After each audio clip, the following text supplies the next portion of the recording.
like with the plague, you had that originated from rats. With COVID, that originated from bats. With AIDS, that originated from monkeys. So it's like, It's but because they're not washing their hands. no, they shit in them in class. So, I Damn it. mean,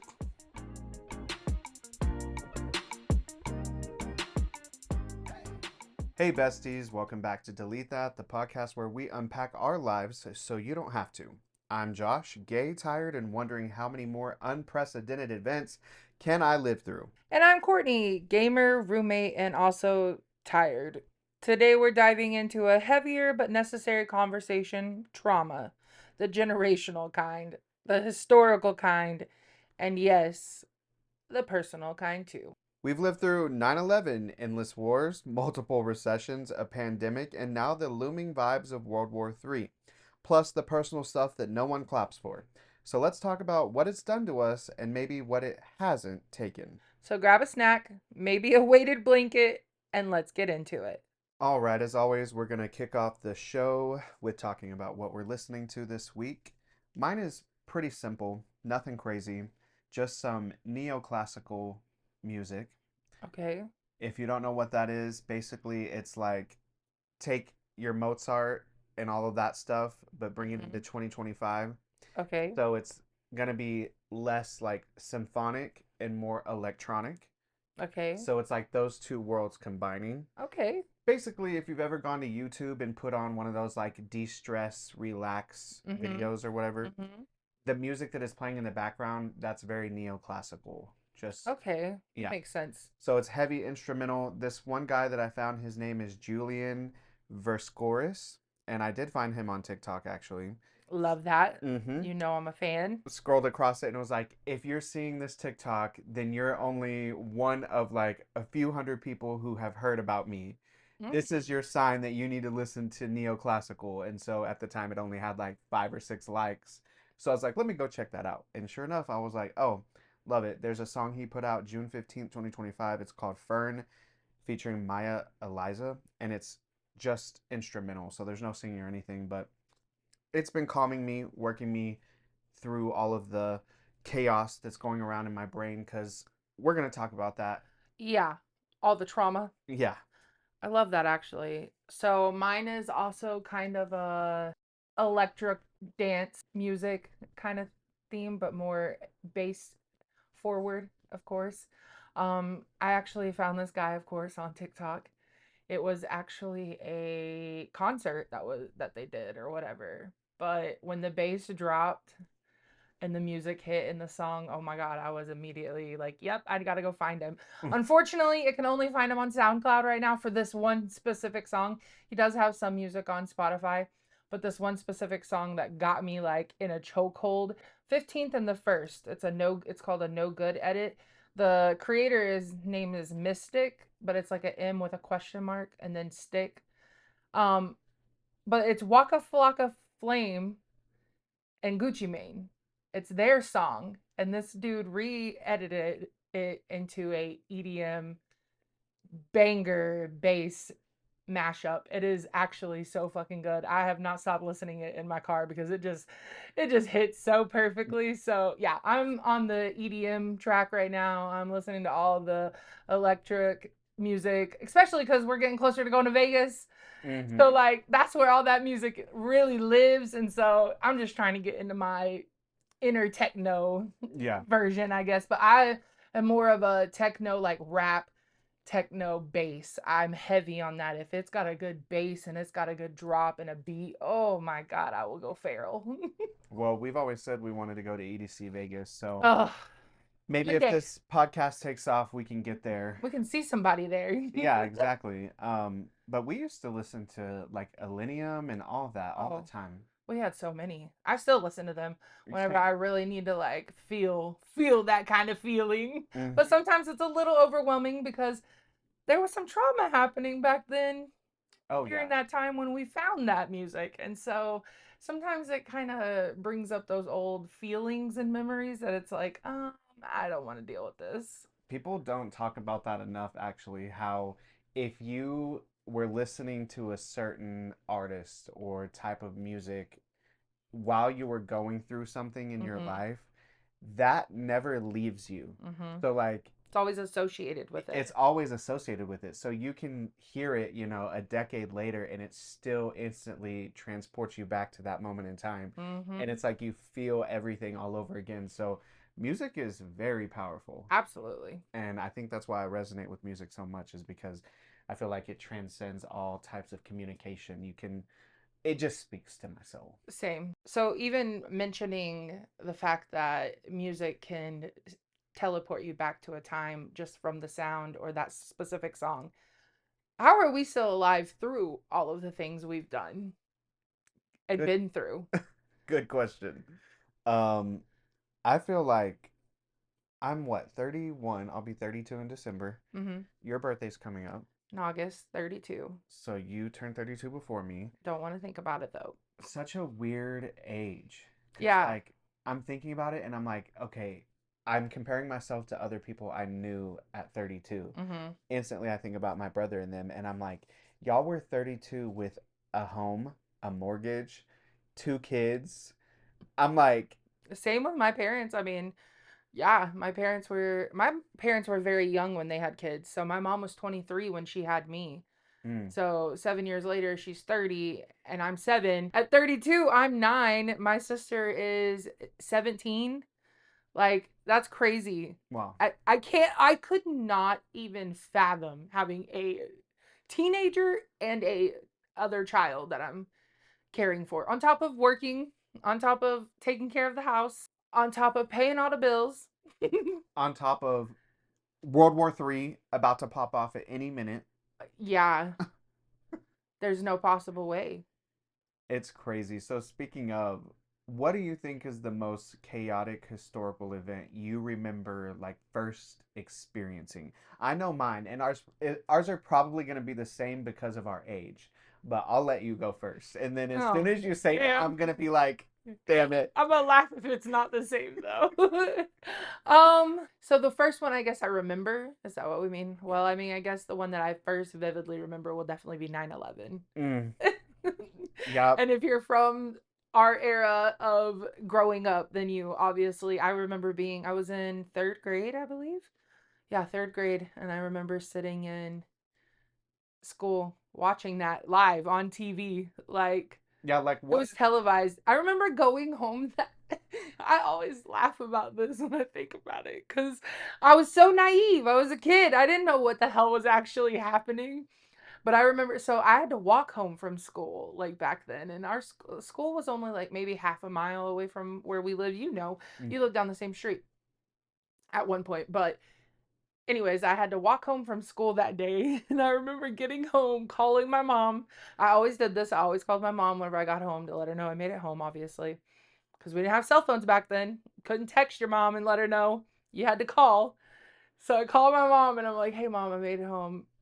And I'll never forget. She's like, "Lock the doors and make sure you stay safe." And in my little kid mind, I'm thinking that there are bad guys in the field next to us, like in the dirt, just waiting for me to come out so they can like kill me. Because in my mind, I have no idea what's going on. mm, My mom is just like, there's bad people out there. There's bad things happening right now. They are killing everybody. Like, she didn't specifically say like that, but like, she did put fear in me because she didn't want me to go outside for one with nobody home. And for two, I can only imagine what she was thinking being at work, watching this also unfold. Her daughter, who is very young, walking home, coming home. So yeah, like you're gonna put the fear into your child to make sure that they listen to you, especially when you're not in front of them. So yeah, crazy. I will never forget that. I will always remember because I was supposed to also have soccer practice that day, and we did not have soccer practice because of the threat. And I was like, oh my gosh, they're just out in the out in the soccer fields. Oh, when you're a kid, you're naive. You don't know what that shit is like. What's even happening? no, that's crazy because I was gonna say the same exact thing. That's probably like the first, I would say, historical event that I remember. Mm-hmm. I don't know. I was probably second or third grade too, because Mm-hmm. we're not that far off. But yeah, I just remember it being the weirdest thing because it's like, of all things you could do why would our teachers literally in the middle of class roll out? And remember when TVs were like those big Mhm. tube, like dinosaur sized Mhm. TVs? They had to put them on those rolling carts. Yep. And they like rolled that bitch in to our classroom and sat it in the middle of the floor and turned on that TV, went to like channel 3, whatever it was, and it was just the image of that tower on fire and like smoke coming out of it. And like, what are we doing? Like, I I don't should we should not have been watching that in third grade. know, honestly. And I think back and I'm like, okay, listen, a lot of those, like your mom was our age now when she Mhm. was going through that or watching that, Mhm. or maybe a little younger, but a lot of teachers are also this age Yep. when they first get into teaching. Mhm. So, like, imagine if it were me and you now and that happened, we would probably be doing the same thing. We would have to Yeah. watch it, we would Yeah. have to see what's going on. People think that we're so desensitized because of the things we've grown up watching. We've literally watched wars happen on TV. So now that it's happening all over TikTok as well, the wars that are breaking out, where I can literally scroll on my feed and I can watch people just sitting in a bar ditch while the bombs are just flying over them. Oh, yeah. And it's insane. That's a crazy thing to know that we can do, especially because back then we were watching it in a classroom on a Mhm. TV. And it took an act of Congress to get that TV in there. Exactly. And now you have it in your hand, handheld, and you can put it away and then bring it back out if you want. And that is wow. Yeah. Wow. I mean, we obviously have dealt with trauma and then the repercussions of that with mental health and all that stuff, but it's like no wonder these kids nowadays are so ADHD, Mm-hmm. anxiety ridden, I Mm-hmm. mean, depressed. It's literally because they're glued to these phones and they have the world at their fingertips. They're just watching it in real time. I mean, like you said, I think before we started, I was watching a TikTok of literally there was some gays at a party in like Tel Aviv, Israel, Mm-hmm. with the EDM playing in the background, and someone just pans their phone up, catching the missiles, landing like have to be 100 yards away, and they're still dancing and partying. And the comments took me out because the comments were like, "We are such an unserious society." No, honestly, because like, what do you? Because the next thing that you're gonna do is you're gonna scroll up and get ready with me to go to Air One. What? And buy $30 strawberries. Like, yeah, no wonder we're unserious. Are you fucking kidding me? It's crazy to think about too. Like, could you imagine Laura Ingalls Wilder being alive right now? You know, I gotta bring that bitch up. But could you imagine the historical events that have happened? And if we were to give her a phone and show her the world right now, that bitch would fall over dead immediately. First, I'm gonna say Mark is gonna catch that, and he's gonna be the first to comment on the YouTube channel. Clock it. um, no, honestly, what was their like thing? Okay, so actually, it's kind of crazy that you say that because one of my cousins, if I'm not mistaken, shared a post the other day that was like, I'm sorry if I seem closed off, but back in the old days, like the villagers didn't know what was happening in the rest of the world. They only took care of their own. So Mm, sometimes this is just a little too much to handle everything. right, Basically saying like, I'm sorry that I'm keeping to myself, but back in the day, they didn't know what was going on in the rest of the world and they only took care of their own, and this is why they didn't stress out because they didn't know. And this may be the reason why we shouldn't know is because it's a lot. It's a yeah, lot to take on every, especially if you're an empath. mm, We take it all on. I mean, I sit there and watch the videos and I cry with them and I laugh with them and I empathize with them because I could not imagine that being my life. right. I and with Laura Ingalls, her biggest worry was probably salmonella. Imagine that. Probably. Imagine that being your biggest worry. That's crazy. I couldn't imagine. I'm telling you that bitch would literally fall down into back into her grave if she saw the things that we've had to see. Yeah. No. Just speaking of like, Well, they had the plague back then, which we kind of had our own version of the plague. Well, as people wanted to call it, COVID-19. The pandemic, the infamous pandemic. I mean, I guess technically that was the pandemic back then, was the plague. Yeah. And then the Yes. tuberculosis scare. Like, Right. so there was a lot back then, too. Yeah. You It's had the just we had our bubonic. own version. Yeah, you had the bubonic plague, which originated in like I think England, UK, like Hmm. over there, um, from the rats. Yeah. Just the rats crawling around, and then you had dysentery, like that was taking people out. Just bacteria was just taking people out back then. Hmm. Um, Do you know that some STDs, this is going to be off topic for just a second, some STDs actually originate from animals? I believe that. I mean, AIDS was started from monkeys. Oh, okay. Well, I didn't know that. Wow. Okay. Yeah. I've, I'm pretty sure Love Island is where I've learned that STDs originated from Wow, give it up for our K animals. through 12 education system. We love it. I think most diseases originate from animals, if I'm not mistaken, because like with the plague, you had that originated from rats. With COVID, that originated from bats. With AIDS, that originated from monkeys. So it's like, It's but because they're not washing their hands. no, they shit in them and clap. So, I Damn mean, it. anyways, if the monkeys had masks, maybe we wouldn't have had to go through all that. Maybe. COVID-19 was something, though. That was something to live through. Yeah. Well, and it's weird because we're still not done. No, not at all. Because now we're on, I have a getting. coworker out right now with COVID. Yeah, I had one out last week. Yeah, so we're definitely not done. I've had it 5 times. I've had it about four. So Yeah. The first time we didn't know what it was called. no, and I remember, oh my gosh, I literally thought I was dying. Yeah, we were just sick. Just sick, deathly sick, Yeah. thinking we were dying. I'll never forget that. Mm. Yeah, right before it started.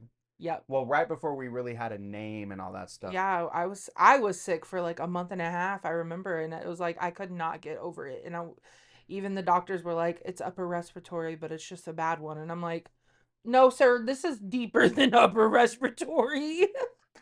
The COVID-19 pandemic, that's crazy. We were how old?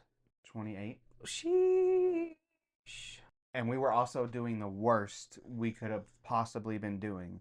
Literally down on luck Mm. on all ends, all sides. I mean, we were just really struggle 2020 busting. was rough. I Mm. feel like it was a rough year for everybody, but like we definitely felt the pains of 2020. That was the first time, and you can ask my mother this. You can call her and ask her. That was the first time I think I actually dropped to my knees with my mother, and like her and I genuinely like prayed together Mm. because I literally thought like that COVID was going to like kill I everybody. wiped the earth.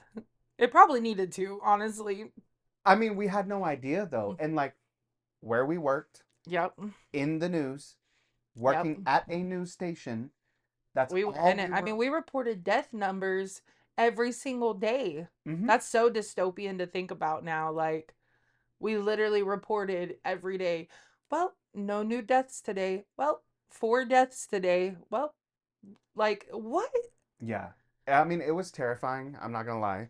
Especially when it first started, no one knew what it was or like how you got it, and And everyone's then like, lockdown, going into lockdowns. yeah, you're like, oh yeah, it's airborne. You just get it through the air, and you're like, oh my god, That's like that one movie, that one scary movie, The Mist, I think is what it was called, where it literally literally, just moves through the air and it's like, oh, okay, great. exactly, So this is real. yeah.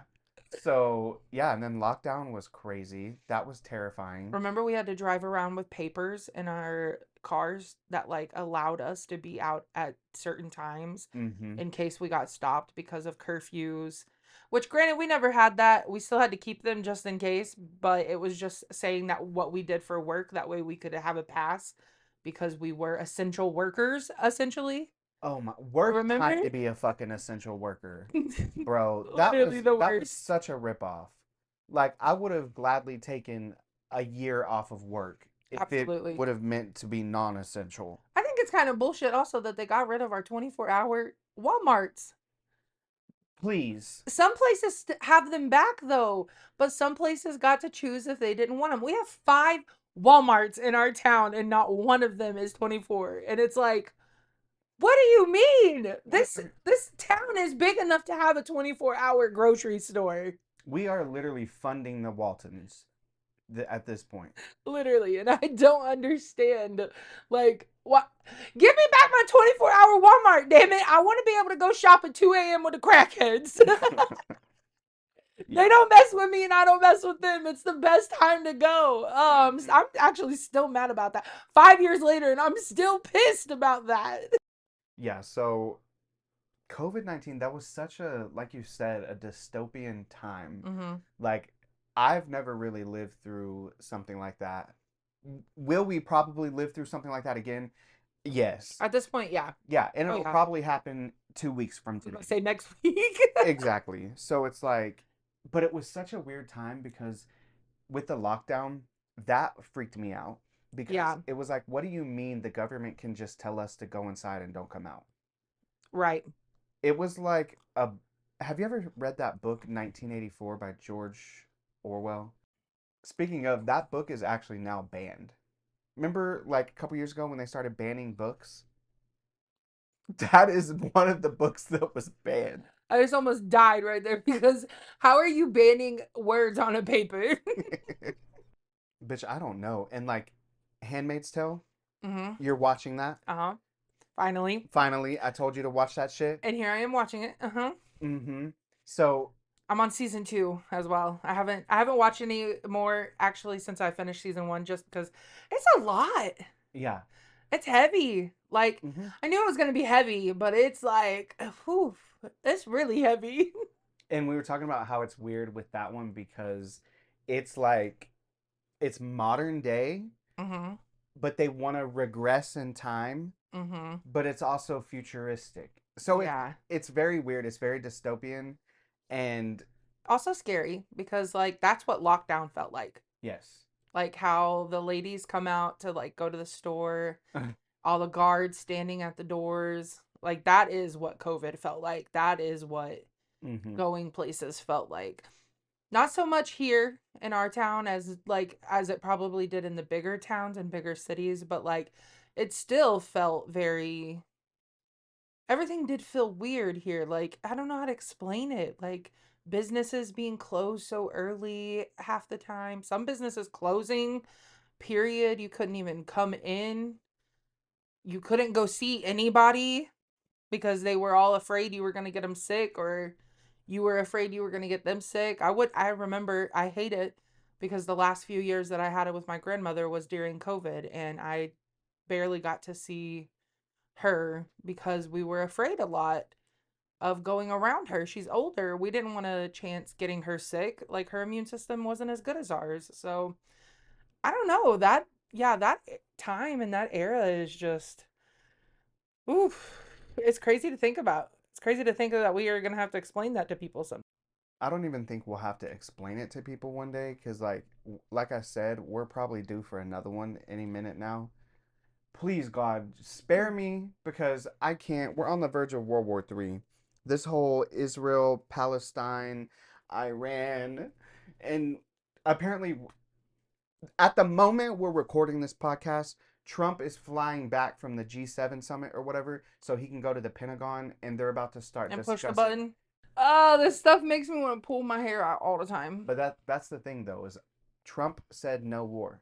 He's always been very like no war. I don't stand for that. I don't want that. Mm. But the president or whoever it is, whatever it is over there of Israel, not in Mahu or whatever, he said something like it's Tel Aviv today and New York City tomorrow. That's the warning he put out, saying that if the US doesn't intervene, then Iran will send missiles over here and get us involved. So apparently they're all at Baby, the. we don't want to be involved. Baby, we just on here floating on a rock. Like I still. This goes back to what episode 4, episode 5 that we talked about this. Every episode. Every episode. Honestly, I'm about to start bringing it up just as much as I bring up Laura Ingalls. Why? How? What? crash out for a second. But how can we even tell people that they not allowed to walk on the land? You're not allowed to walk over here because you don't have the papers, or you're not allowed to walk over here because you ain't never been up. Like, how do we have that jurisdiction when we on a floor, bro? Has anybody told them? Hi, I need to tell you something that you may never have been told in your life. But bitch, we are just floating on a fucking rock. Suspended in midair. Have y'all heard of a black hole before? Hi, by the way, if you haven't met us, this is Courtney. I'm Josh. We're the host of the Daily, Not the daily not the show. Daily Struggle throwback. Throwback. That was That was 2020. That was 2020. that was our YouTube vlog that we were doing during the pandemic. Oh my gosh. We really thought we could podcast then Yeah, we were doing while we were in it. actual live video vlogs of our daily lives during the pandemic. It was a mess in a handbasket. Oh, And I still have some of those clips, so maybe one day they'll resurface. they'll resurface and you guys can get a little taste of what we were going through mentally if hearing it verbally is not enough.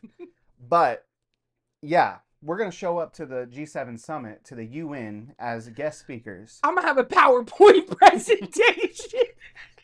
And one of the sticks that I can hit the PowerPoint with. Listen here, motherfuckers. This is us, a rock.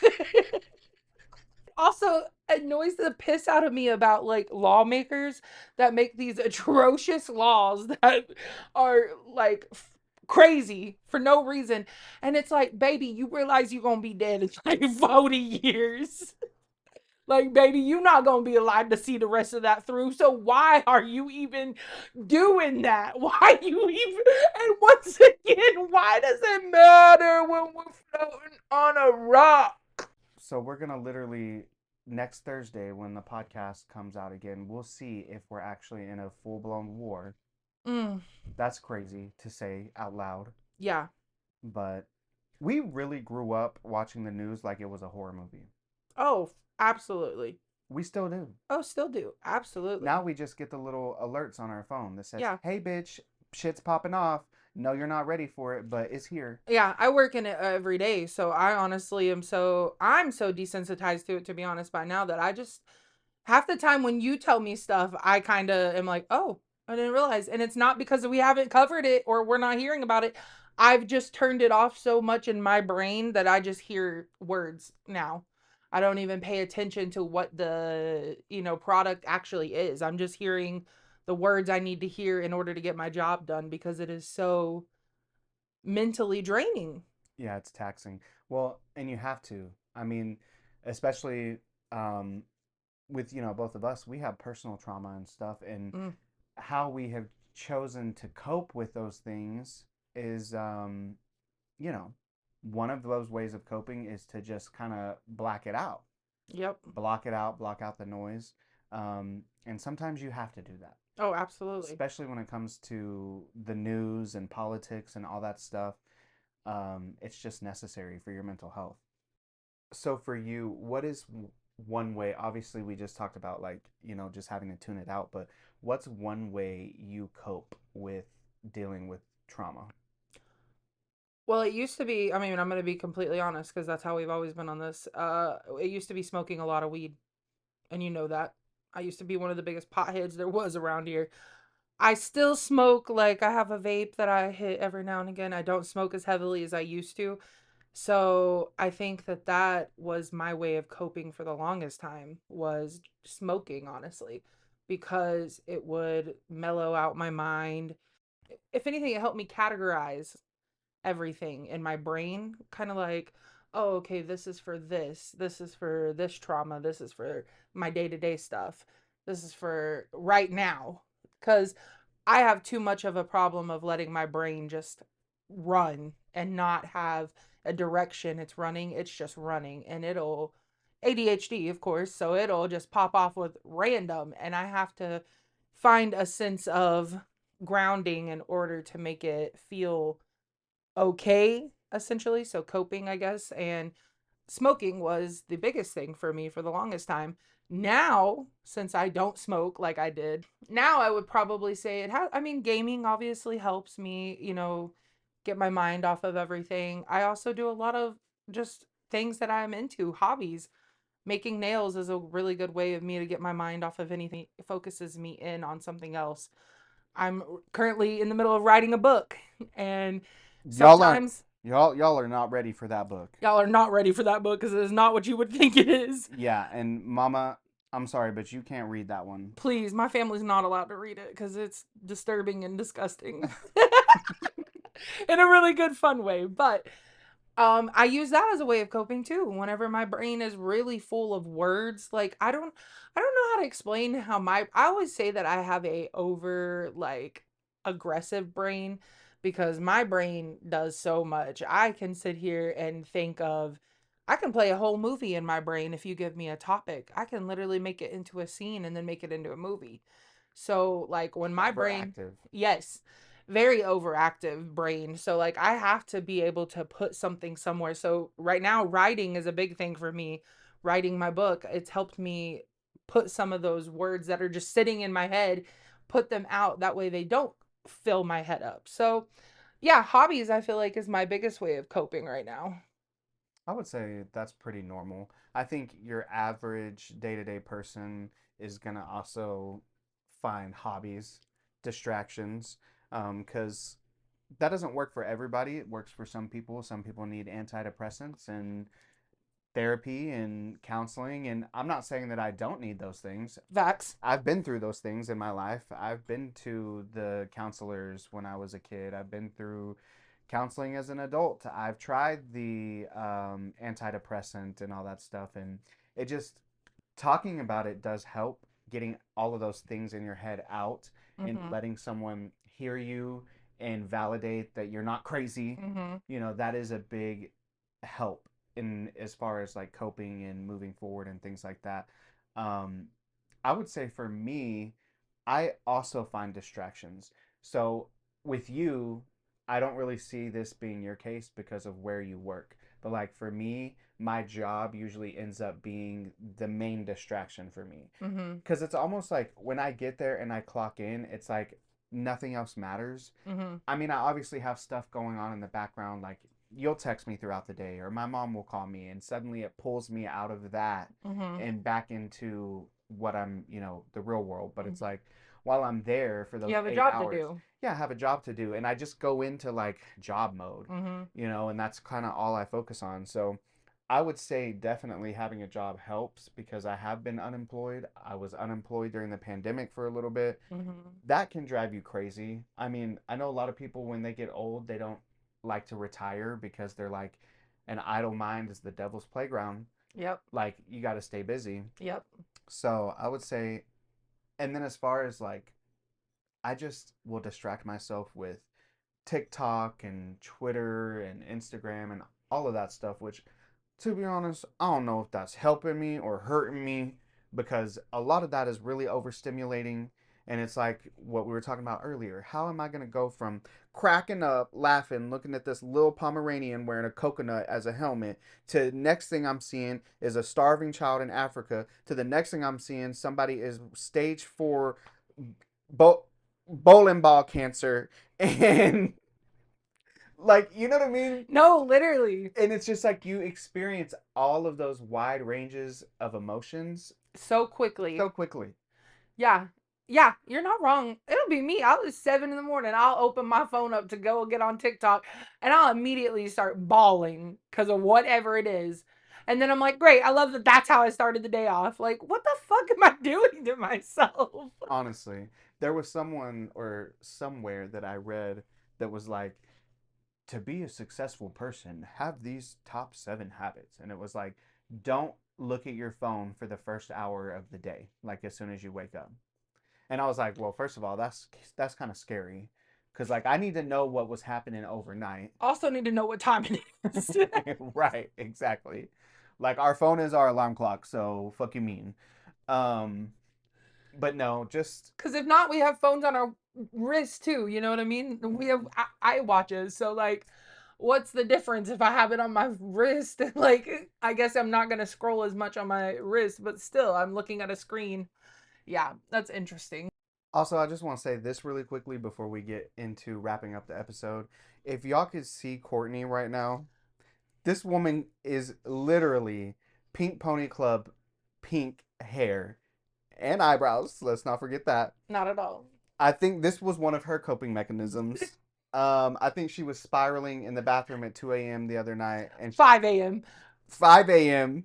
She took a bottle of bleach to her head, and she said, "We're doing Manic Panic Pink We are. tonight." Beautiful. I've been pink plenty of times. Honestly, it doesn't sit well in my soul to fit in. Mm, And that's how it's always been. Because to be honest, even with the 3 days it's been on my head of pink hair, I already feel so much more like myself. yeah. And so like that's worth it in its own. Like I feel so much more like who I am Mm-hmm. because I have my pink hair. Yeah. I feel like I always wanted to be the brightest in the room. Mm-hmm. I don't need the highest hair in the room, but I want the brightest hair in the room. So I feel better about it. And yeah, it is definitely one of my ways of coping because, like I said, I was manic whenever I decided to finally do it.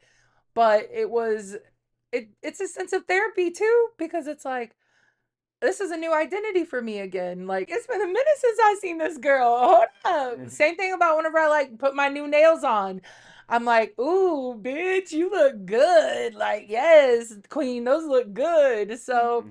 I feel like there's very healthy ways of coping. And some people may think that changing your hair color is spiraling and losing your mind, but for some people like me, it's a way of getting your sense of identity back or a way of feeling good about what is going on bad in the world because unfortunately I am only one person and I cannot change the heart of the world. I wish I could. Trust me, the empath in me. Oh baby, I wish I could fucking change all your hearts, but I can't. Mm-hmm. But you can put a smile on people's face I sure can. when you walk out this door and people see your platinum pink hair. And I love it. I love the stairs, which is crazy because coming from a person who's always felt like they've been looked at and stared at because of my size, mm, it's crazy that you would think that I would want to put something draw attention. draw that draws more attention to me, but it's also like this is the kind of attention I like. Like Mm, I want you to look at my hair because it's exciting and it's different. You don't see a lot of pink haired bitches walking around the middle of nowhere, Texas, and I love that. yeah. I mean, with the sleeve of tattoos, and I mean, you just got some hand tattoos, and now you're into your nail art business, and you got the septum in. The I piercings, mean, you're a walking, what do you call that? A walking art installation. absolutely, and And I love that. yeah, I love that for you. I support it. You know, I'm always going to tell you pink, purple, blue, whatever mood you're in, outwardly express it. We're getting ready to Absolutely. go to Vegas, like you Yep. said. So you're looking right. I'm ready for Vegas. And Ooh, I'm ready for you're Vegas. gonna make me some nails too. Yep. I'm gonna wear them for the Gaga show. Yep. Oh, I can't Hopefully, wait. I've been losing some weight, so I'll be nice and tight, and I can wear like a little crop top or like a Ooh. mesh shirt or something. Ooh. So I definitely want to go all out. I think it'll be really fun. Oh, for sure. And And it'll be a great way of getting away from reality for a bit. We yes, don't do that a lot. right. Yeah, we're very serious folk around here. Mm-hmm. You know, we take our jobs seriously, we take our family seriously and our obligations. And it's like, fuck. Like sometimes we just gotta get away and just block out all that noise and just have fun, breathe. Take in Absolutely. the little things, take in the big things. I mean, we're gonna go see the sphere too, because Oh, yeah. I need to see that with my own eyes. Oh, for sure. I remember whenever the first time I went to Vegas, it was being built. It was not built yet, so it was being built. And now that it's done, I'm like, oh, I can't wait. And we're so like that though that like this isn't gonna be the ultimate Vegas getaway. It's not gonna be we got the penthouse with the rooftop Yeah, pool and all that stuff. This is two broke bitches do Vegas. So if we don't have to get some McChickens and sit on the tailgate of your car and look out at the sphere, baby, that's what we're gonna do. we gonna see the spear And we're though. gonna see the sphere, baby, the same way y'all see the sphere, okay? Just two broke bitches way. Thank you. Wow, what a show. Always, always, what an episode. By the time we're done, I feel so cathartic, like I've just released a bunch of energy out into the world. And unfortunately, the audience, the listeners, they're the ones that have to receive all of that. So hopefully it wasn't too heavy for you guys. Hopefully you guys enjoy it or you can relate. That's why we do this. We just want people to relate.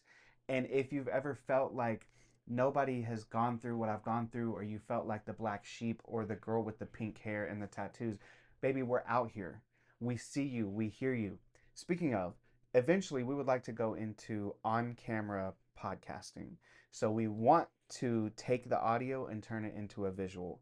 We're working on some stuff behind the scenes. If anyone out there wants to support us in that journey, we can create a Venmo, a Cash App, whatever. If you guys are interested in seeing us flourish with this podcast, anything would help.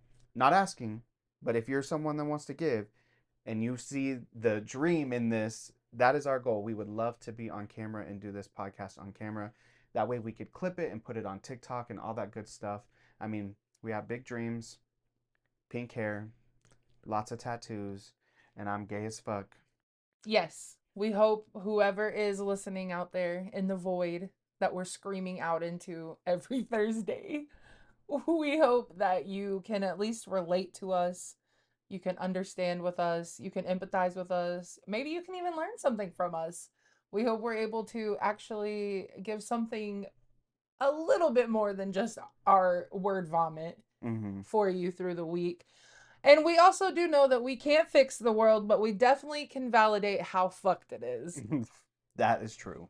So if you've ever felt like you're barely holding it together while the world burns around you, same. We hope this episode made you feel a little less alone. And if you're wondering how to keep going through all of this chaos, honestly, us too, but we're doing it together. So be sure to like, share, subscribe, drop a comment, and just let us know how we're doing, what you enjoy from the episodes. Follow us on our socials and tell us what you had to live through that still makes you say no, because what the fuck? So the next time on your phone you have that Apple notification from the news source, Delete delete that. that. See you next week, besties. Bye. Bye.